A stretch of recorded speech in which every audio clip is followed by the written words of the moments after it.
പരിശുദ്ധ റംസാൻ സമാഗതമായതോടെ ലോക മുസ്ലിങ്ങൾ, പ്രത്യേകിച്ച് അറബ് നാടുകളിലെ മുസ്ലിങ്ങൾ ഈ പുണ്യദിനത്തിൻ്റെ വസന്തത്തെ വരവേൽക്കുന്നതിന് മാനസികമായും ശാരീരികമായും തയ്യാറെടുക്കുകയും ഇതിൻ്റെ പരിശുദ്ധമായ നിർവൃതിയിൽ ലയിച്ചു ചേർന്നിരിക്കുകയും ചെയ്യുകയാണ്.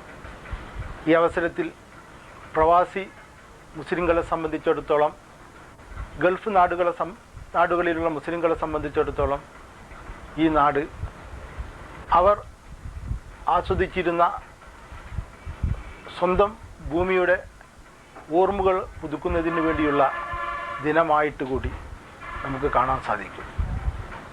നാട്ടിൽ രുചിച്ചാസ്വദിച്ചിരുന്ന പലഹാരങ്ങൾ, നാട്ടിൽ ആചരിച്ചിരുന്ന ചെറിയ നോമ്പുതുറയും വലിയ നോമ്പുതുറയും മുത്താഴവും അത്താഴവും എല്ലാം അതിൻ്റെ ആസ്വാദനമായ രീതിയിൽ തന്നെ ഗൾഫ് നാടുകളിലും മലയാളി മുസ്ലിങ്ങൾ ഇന്ന് ആസ്വദിച്ചു വരുന്നു.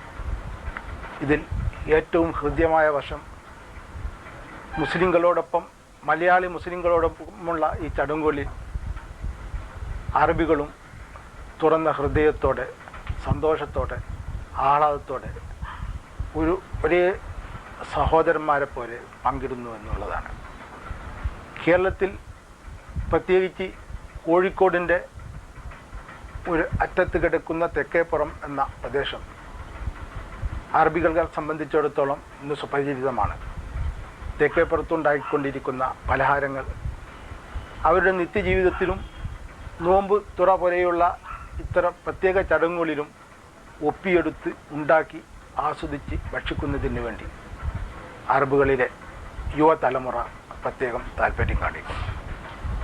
പ്രവാസി മുസ്ലിങ്ങളെ സംബന്ധിച്ചിടത്തോളം നാട്ടിൽ നിന്ന് വിട്ടകലെയാണെങ്കിലും ഗൃഹാതുരത്വത്തിൻ്റെ നോവും വേവും അനുഭവിക്കുന്നുണ്ടെങ്കിലും ഇത്തരം പരിശുദ്ധമായ ദിനങ്ങളിൽ, പരിശുദ്ധമായ ചടങ്ങുകളിൽ ആ വേദനകളെല്ലാം മറന്ന് അവർ ഒന്നിച്ചിരുന്ന് നോമ്പ് തുറക്കുന്നത് കാണുമ്പോൾ നമുക്ക് സന്തോഷം കൊണ്ട് നമ്മുടെ ഹൃദയങ്ങൾ പുളകമറിയുന്നു. ഈ ചടങ്ങുകളിലെല്ലാം തന്നെ മലയാളി മുസ്ലിങ്ങളോടൊപ്പം തന്നെ അറബികളും പങ്കെടുക്കുന്നു എന്നുള്ളതാണ്